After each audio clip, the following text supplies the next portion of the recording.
Hi, I'm back, and I'm glad you are too. This year was absolutely nothing like I was expecting. I don't think anybody was expecting this year at all, and it's just like every time that like New Year's comes around, New Year's Eve, we're all celebrating whatever, like yeah, 2021 or 2020, 2019, I'm gonna make it my bitch. But in reality, it makes us is a bitch. And this year is just, it's been crazy. It's been really crazy, and I like doing a yearly, I guess, look back at my year type video. And last year I did it with my Instagram, which I mean I didn't really like because I just put random shit in it and whatever. And since this year haven't been posting a shit ton of my personal life on social media, I got a physical planner and started writing down everything in it. So last night, this video, oh my god, this video is actually planned for once in my lifetime. I have my notes down in here, this 8-page Google Docs document. This literally has helped me through this year because I like having things physically. I don't I don't even use my calendar on my phone. I literally just stick to having a book, and I carried this around with me for so long. I even have I literally just made this my bitch. Like I put stickers up in here, I wrote, I put song lyrics, I even shoved papers in there. Like this bitch honestly helped me out, and I can't wait to get the 2021 because I actually have I guess note pages for it. Okay, I'm getting distracted. I went through that last night and I pointed out the main Q events, and we are going to go just go by it. I do want to I guess beforehand just let you know that this is a more serious review because I do talk a lot about finding myself and dealing with my mental health. I know this sounds wrong, and I was going to mention that at the end of the video. Yes, 2020 was a shitty year, but it actually helped with my mental health. I found out so many new things. I discovered to do so many new things that helped me that I'm going to mention later on in this video. I finally went to my first ever New Year's get together thing. I mean, I only knew 2 people there. I was high as fuck. I didn't know what was going on. The next thing you know, I'm just sitting on the couch vibing in my own space, and next thing I know, I hear everybody starting counting down. I'm like, wait, what the hell is going on? And 2020 appears, so that's pretty cool. January comes. I actually moved out from living with family. It was actually on my own with my ex, and that was honestly crazy because growing up in a big family, I honestly had to be with family every second. It was just crazy for me not to be with them, and it felt kind of free. But at the same time, me and my ex were not financially stable. At the movie theater that we were both worked at the time, they would pay us every 2 weeks, and we were getting paid under the minimum wage. Even though we were both having lots of hours, we did not have a car at that time. We didn't have our license, we didn't have a car, so literally Uber was draining us with $30–40 a ride just to get there because we did not live close. We lived downtown, and the theater was God, 30–40 minutes away, especially when we were trying to get to work in high traffic times. So we were not stable at all. Next up, we're into February. It was pretty quick. Some of these months are pretty quick. Some of them I learned a shit ton, so it's gonna be a lot, whatever. So for the 1 year in my life, I wasn't actually single on Valentine's Day. Yay me! But a few days later, my ex was like, I'm sorry, this ain't working, we need a break. And I know what breaks meant. I felt like we were going good, but there was some stuff that we each had to deal with on our own to make us a better person, and therefore we just couldn't, I guess, see eye to eye on certain things. Because my mental health was not good, going through a breakup took a really, really big toll on me because, I mean, growing up, I was not happy at all.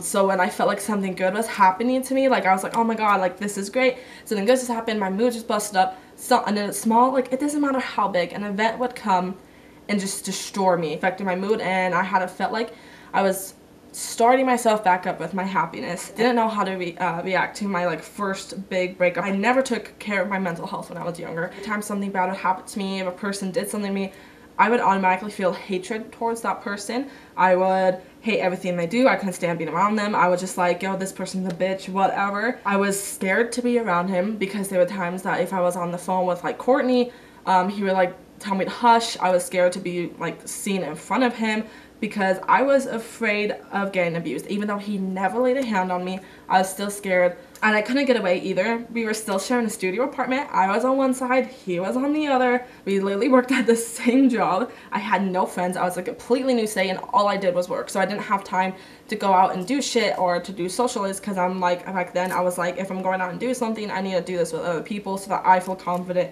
in myself. And I just absolutely hated myself at that moment. I was just like, this fucking sucks. Like, I don't know how to deal with life. And there was a few times where I'm like, I think life would just be better off if I wasn't here. I actually got to do a driving test and I passed on the first try, so yay! Like, I'm actually legal to drive. This is great. I didn't still have a car at that time, so my brother-in-law, Robbie, which I thank him so much, lent me one of his cars so I can use the toy for my own, and I did it for a long time, so I think I had his car for like girl, maybe 4 or 5 months. It was a sports car, so everybody was like, when I, went to work, or even like if I was at Walmart and I go to my car, everybody was complimenting me. I had a few coworkers who was like, let me race you, I want to drive your car. And I was like, bitch, this ain't my car. I took care of it though, I paid for everything. Because I had that car, I was still driving my ex to and from work, and it made me be able to stand my ex in the same like room. I tried to make conversation. I tried not to make it awkward. At least I was putting in some effort. Anything I would do to have that sports car back, because oh girl, that sports, oh, I love that car so much. I wish I had it. Now we're heading into March, and this is for real when when COVID hit. Like, I was getting news about it. My mom was calling me, freaking out. Places were getting closed. The theater had some hard time getting cash in. I was worried that I was not going to be able to go outside and get food because I wasn't an essential worker, so I was really starting to freak out. And then because the theater was not getting a lot of cash in, and because not essential places like grocery stores or anything were closing down, I lost my job. I remember working the last day, we were literally just cleaning up the place for when it reopened, and it didn't reopen until months later. And I was, kind of worried. I'm like, great, now I gotta find a second job. I was worried about food and rent, and that was a really, really dark place for me. Luckily, my sister Alexis, who moved to Montana with me, she worked at, and she was like, you know what, I got you an interview. And luckily, 5 days later, I got a cashier position, so I was not jobless. And the good thing about this job is because it was a shorter distance from my house, so I didn't have to spend that much gas. And paid a little more extra than the theater, and plus I got paid every week. So it really helped with my side of the bills, at least. I started hanging out and made really good friends, and whom I'm even still connected to today, even though some of them are leaving me too. I can't. Back then, I was still the shy, kind of broken person that if someone wanted to be my friend, they had to come talk to me, because if I felt like I meant to go to talk to them, I feel like I was being a burden. I was scared of rejection. I'm not going to talk to anybody. If they see me and find interest and be my friend, then they need to come talk to me. Because I got to meet new friends, I had a small group of that had my manager, my front-end manager at the store, my sister Alexis, and her boyfriend, and literally we would just hang out whenever, wherever. We would get high and do shit. It got me out of a toxic place, and it literally was some of the best moments of my life. Now we're into April. Girl, before I even continue, this year has a lot of boy drama, and the first one is that I started to feel a sort of connection, like a really, really deep feeling. I mean, I don't feel this with anyone. That I met this guy. I started spending nights in my free time with him. He was just a safe place that I didn't realize that I created. I would go like weeks on end not sleeping at my house because I was with him. I feel like maybe I kind of started using him for like a place to sleep and not have to feel worried. Oopsies. Unfortunately, that didn't last long. He wasn't ready for a relationship. I was still butthurt because again, it was something that destroyed my confidence and my happiness, and I had to build myself from the ground again. And it took me a while to build up because I saw him every day because he was working there. I had to realize that even though we weren't dating, and yes, sure, we had some romantic purposes, we were never really each other's. He wasn't mine, I wasn't his. And I had to keep reminding myself that, because even though something did happen between us, it shouldn't be awkward. Like, we didn't fuck, we didn't, think about getting married, we weren't even dating. Like, I tried it and it didn't work, and okay, cool. Like, sometimes it doesn't work. And you know what? He has a girlfriend now, and honestly, good for him. I do not hold a grudge against him. I'm glad that he found somebody to help him get through life and his issues, and that's all I ever wish for people. I get myself into situations with people that I cannot get myself out of because everything, they either work same space, same workplace. And then I also got, I guess, promoted from being a cashier to the customer service center of the store, and at first I was like, this is really different, this is anxiety filled, because I have higher authority than being a cashier technically, because I was doing money orders, I was sending money for people, I was doing returns, I was doing exchanges, but I got really comfortable with my coworkers and gained more confidence as well. Now into May. At this time in May, I started to realize that the sadness moments that I've been having for years, and even the beginning of this year, was depressive episodes. I have not been diagnosed with depression, but it does run through the family, so I'm not surprised if I have it, but I'm not self-diagnosing myself. I'm not diagnosing you guys either. If you guys feel sad, does not mean it's necessarily depression. It's something that like would come in big or small. If it's not what I wanted, like an event, I would shut down. I wouldn't speak, even though I wanted to be heard by my friends or close people. I didn't act well about it. I was kind of like a pity party technically for myself. It was affecting the people around me, especially my small circle group. And back then, I was just like, well, it's something I'm going through, so why is it bothering you? But then I realized I was a sad bitch. Like, I was constantly sad. I was not fun to be around, and I know now that it just kills your vibe, it kills your mood. I didn't change it, and I didn't put it in a new perspective that I could have been like, okay, yeah, sure, this happened, but this, you know, these things could come out of it. I feel like the only way that I could have got rid of that negative, like that depressive episode, was if I was constantly surrounding myself with positive people, but then I realized that that didn't work. Girl, I kept trying to get myself into relationships, which looking about it now, I was a fucking foolish, because girl, why? Like, whoever I saw had an interest in me, or whoever wanted me, I would go for it. And half the time, they were already like drunks or people who just wanted to fuck. I would always give them a second chance when they fuck it up. I didn't know when to be like, dude, this shit done. You need to get the fuck out of here. Like, if you fuck up once, then that's it. I never put the wall down. I never closed the door, and I should have on so many guys. But I was like, I feel loved by this person, maybe something can work. Putting myself through that shit was so not cool. Like, I lost respect for myself because I constantly had to be with someone. I constantly had to be in someone's arms. Now we're back to June. Yay. And the original plan for June was to move back to Colorado to be with my friend Courtney, but of course that didn't work because I'm still here. This year has legit shown me to just let things happen. Yes, I didn't move back to Colorado. I didn't finish projects on time. I didn't see that the shit that was happening for a reason. I got to learn a lot of lessons this year, and it changed me for the better. Going back to relationships, whenever I felt like I didn't need a man, like, oh, I'm too good for a man, I don't need one, I like being by myself for a while, someone would always do something. Like, I got asked out, someone asked me for my number. As I'm speaking this point, I have it writing down in my notes, but I laugh at uncomfiness because I couldn't learn at this point that being alone or single was okay. I felt like I was trying to constantly get into relationships because I wanted a distraction from the shit I was going through, or I was trying to distract myself from my past. Let's go off script. There was this always saying, just like, you need to learn to love yourself before you love anyone else. And I was like, that's not true.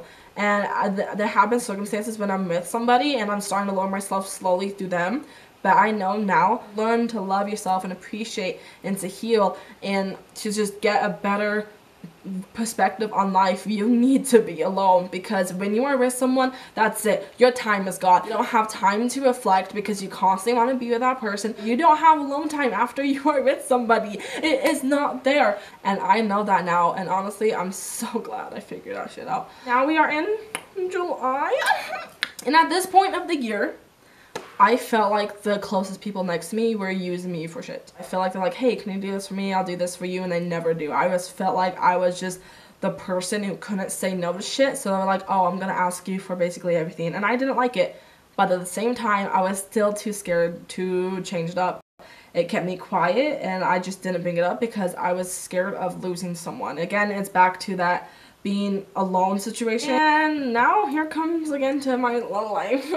I started hanging out with another coworker who had asked me out, and at first I was taken back by it because whenever I would go to Alexis's department to talk to her, his department was right across from her, so he would come over and just start talking, and you know, him and Alexis were like friends. They would talk occasionally or whatever. He was 30 and I don't really care about age. As long as you're of legal age, if you want to try it, then cool. I don't care. And at the point I didn't. I'm like, you know what? I'm like, being with an older man, maybe there's some maturity difference. Maybe I don't have to deal with these young hoes that just you know, want to fuck around and go. We were constantly hanging out at this point. We were smoking at his constantly. He is a huge fucking smoker. Like, he constantly smokes weed 24/7. I mean, good for you.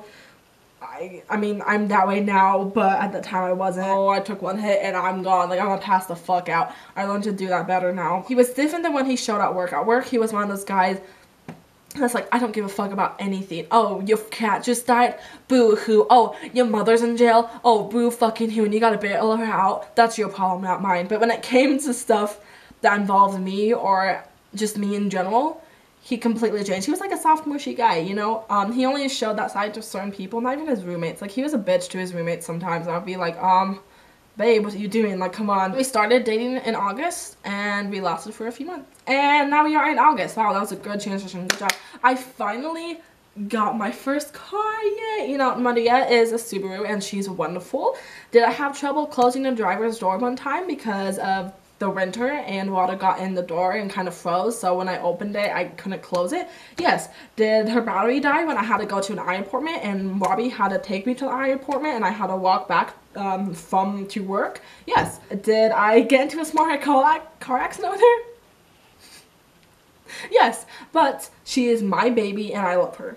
Good thing that happened in August is that I finally quit vaping, and that was such relief. I didn't slowly stop, just cold turkey that shit. I came to the conclusion that my body is a fucking temple and I have to keep it that way. I gotta clean it. I gotta make sure, you know, it's well nourished. I'm stuck in this body for the rest of my life. If I want to change something about it, I need to do something about it. By this time, the guy I was dating, we were having some sexual problems. We tried to fuck around and it was awkward and nothing happened as I hoped. I was still sensitive about sex because I was used to it for the first time. I think the first time that me and my ex tried it, I broke down crying, legit begging him not to leave me, and he's like, I'm not with you for sex, I'm with you because I actually like you. There's always a thought in the back of my mind like, okay, this person I'm with, like, it doesn't matter if we've been dating for years or not, that's always going to be a hit-and-run situation. And whenever I started like giving him hints like, oh hey, I'm kind of turned on, like can I change my dick comportment until now, he would always be like, not right now, or I'm too tired. Like, started to put pressure on me because I feel like I was not good enough to fuck, and I know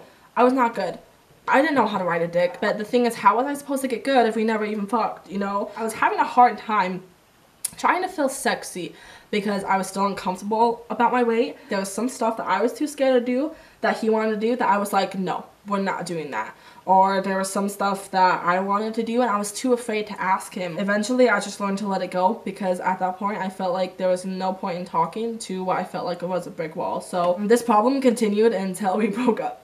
Sex is not a one-person game, and that it's between two people, and two people, both parties, need to be both comfortable with whatever's gonna happen. If there's something that one doesn't want to try, the other person should respect it. We're in September. I finally got my own apartment. Yes, there was a shit ton of complications trying to move in, but I'm finally here, and this is where I am now. And honestly, it was such a good feeling knowing that I didn't have to be in someone's space. I have finally made a clear and safe place for me. I finally learned that being alone is great. And sure, it took me a while, like, okay, I'm not hanging out with a friend, I'm kind of lonely, what do I do? I'm feeling that sense like no one wants to be around me. I changed that into, girl, I get to walk around naked. It made me start to want to eat healthier. I always make myself at least one meal out of the day because I learned not to be lazy, and like, I don't need constantly to be spending money on junk food. My anxiety attacks started to come back, my non-epileptic seizures, and honestly, it was happening in front of my boyfriend. It was happening in front of people that I did not want it to see, and I thought it was something that I had left back in Colorado. It's like following me. I was afraid of people to see it. I rarely have anxiety attacks now because I'm not as stressed. My anxiety is not as high as it used to be. The rest of September, I am grabbing life by the balls, by the pubes, and I'm just hanging on. I learned by this time to just go with the flow. Let things happen. I can't control events. I can't control other people. But most importantly, I can control myself. And that's all that matters. I was looking at the good side of things instead of the negative side at this point. October. Spooky bitches time. Spooky bitch, what? At this time, I entered life still grabbing on by the balls. Unfortunately, I'm kind of ripping the pubes out. I was feeling like I was gonna drop at any time. Because I had to get COVID tests because I thought I was exposed. Let me tell you, I did not. No. Okay, I'm a dumb bitch. I get that, okay? Some stuff I have, like, good skills at. Other things, I'm just like, ah. I did not know that this swab, you had to stick it up your nose. Dude, it was like your nose was being fucking penetrated by aliens. Like, that shit hurt. And even after, I still felt like something was up my nose. And I know that I'm forever terrified to do something up, to like have something up my nose. And I'm sorry, crack. Also, I had isolated myself. I didn't leave my apartment. I didn't meet up with any friends. I didn't want it to be a risk that I had it, and I get alone trapped in your house. It's like living in a zombie apocalypse, but you don't have the freedom to go out and do shit. I did not like it whatsoever. I was constantly bored, and I hated that week forever and ever. I can't. At this point, I decided to let my relationship go. I wasn't happy, and I feel like in order to make myself stop dwelling on the relationship that I literally had been dwelling on for weeks, to just let it go. I told myself I can't postpone it. The faster you get it done, the faster you're gonna become more happy. Girl, I also started getting feelings for his roommate, which we're not gonna get there yet. It was hard because I have never broken up with anybody before. I've always been broken up on. He took things better than I thought he did. I thought he was gonna be ballistic and freak out. But, you know, we thanked each other, we hugged, we gave each other back the keys, and that was it. I was relieved. I was no longer dwelling on something that I felt like needed to be done. He did teach me some good things, honestly, that I use today, and it's literally made myself so much happier. And it's not to give a fuck if it's something that you shouldn't be worried about. I was constantly overthinking about stupid shit, and I was like, I don't need to be overthinking. I don't need to be worried about something that hasn't even happened yet. I learned to stop overthinking, and I learned to stop panicking over tomorrow and just focus on what I'm doing today. We are in November.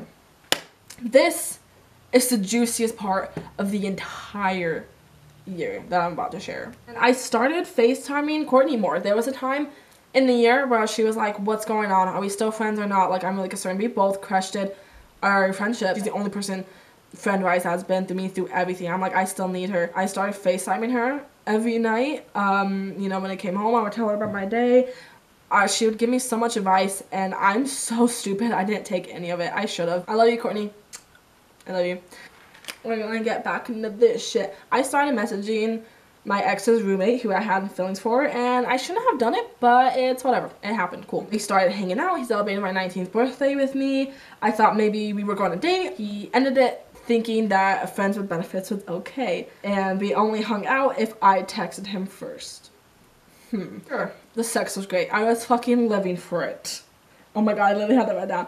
But again, my body is a temple, and I didn't need no violating. I soon discovered that my body is too special for anybody to see, and that if we are dating, then you're gonna be fucking me. I ain't gonna be like put myself in that situation I don't want to be in. I cut him off in December, and honestly, I don't hate it. It's the only first like person I cut off that I didn't dwell over like extremely after. And even with my ex, I still had a little dwelling, like maybe I should have not done that. But since, you know, I didn't want myself to be in that friends with benefits situation, so I was like, this ain't gonna work. Sorry, like, you can fuck someone else, but I'll save my body for someone who really, really deserves it. Yeah, I'm disappointed at the fact that he legit told me that it wasn't gonna be a hit-and-run situation, but it's over now, and it's in the past, and I no longer hold grudges against people, and honestly, I love it, because I no longer have that unnecessary weight that is on me by holding grudges against people. I learned to just let it go. It's in the past. During this time, I started to build up confidence, my body confidence, that I needed for so long. I changed sayings from saying, oh, I hate my life, or oh, I hate myself, to I love myself. Even if I do make a mistake, or even if I am dumb at the moment, I started to feel like a bad bitch and started to love myself. I literally love walking around my apartment in lingerie or being naked, because I've never done it before, because I always felt like I was too fat. I just had to realize that I am still losing weight. My body is where it's going to be, and honestly, I'm thick with 4 C's. That's the with 4 C's. And I know. I'm gonna bring back Vietnam more flashbacks. But I was able to watch Unis Artists for a year. They were always my getaway, and they literally helped me through so fucking much. And watching the 12-hour stream and watching him say goodbye, it felt so odd but yet so good at the same time, because like they're there for a reason, and I love how they're like showing like nothing lasts forever, cherish what you have, like everything's gonna be gone. And it took me a few days to realize that they were gone. I will forever hold a place in my heart, and I will be getting tattoos soon that like even like the timestamp or some shit. Like, I love it. I honestly God bless you. Like, last thing of November is that I turned 1 year older. Cool. And honestly, it was the first birthday that I actually felt happy with myself and my life. It was actually the first birthday where I actually loved it being my birthday. December, we are in the last month of 2020. I started making more music in December. Not a lot of progress, but there's a new style of music coming because my music has personally changed. I'm creating music that I personally listen to. I haven't done a lot recently because I've literally been distracted and the motivation just kind of went, and that's what I'm struggling with, that motivation. But I will try to make more singles in 2021, more than 2, and I will try to put it on a lot more platforms. All I can say is subscribe to my music channel to keep updated. You don't know when it's coming. I got a higher position in the customer service counter. I got more hours. I'm finally able to do stuff that I wasn't technically allowed to do. I'm technically my supervisor's assistant, but I am the first one under her, I guess, if that makes sense. It took me a full ass year that I don't need a man or woman to be happy. And girl, it came late. It hit me so bad. I'm a bad bitch, and honestly you are too. You don't need nobody to make you happy, and I don't have time to be chasing these hoes. I will be in a relationship someday, but I'm finally at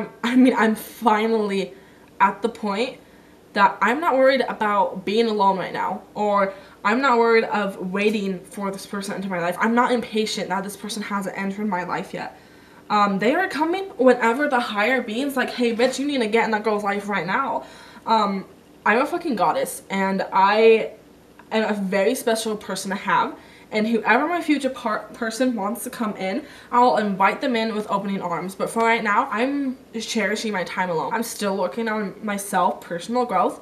Literally, just because I'm alone right now, I'm making room for my future partner to come in. There's a few more days in December left, but by the time this video comes out, it's gonna be either the 1st or 2nd week in January. It's been a hell of a year. Not a really good year because the whole world was fucking... I was scared of losing toilet paper, man. Like, what am I gonna wipe my ass with? My fucking towel? But like I said in the beginning, it was probably one of the best years for my mental health and my personal growth.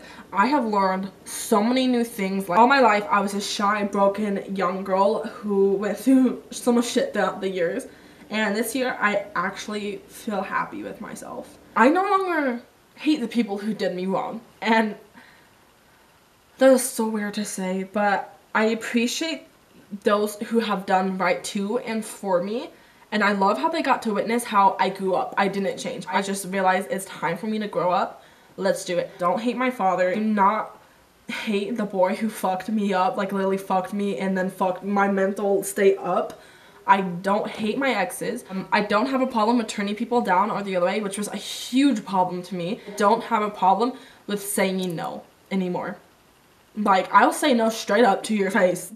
My mental health is in such a better condition than it has. I'm so proud of myself for staying so strong and getting through such a shitty year with myself and the world. All in all, honestly, it has been such a great year for personal growth, and I hope that it was a good year for you too. I'm excited to enter 21 with who I am now because I know I'm gonna make the hell of it. I can officially say that I'm making life my bitch. I hope you enjoyed this video. I know it's a long ass one. If you liked it, go ahead, give it a like, comment. I don't care if you want to interact or not. You do you, boo boo. If you feel like it, mention how your 2020 went. All my links will be in the description below. A lot of more personal videos are coming up. I see y'all beautiful demons next time. That just slipped out. But okay. Bye.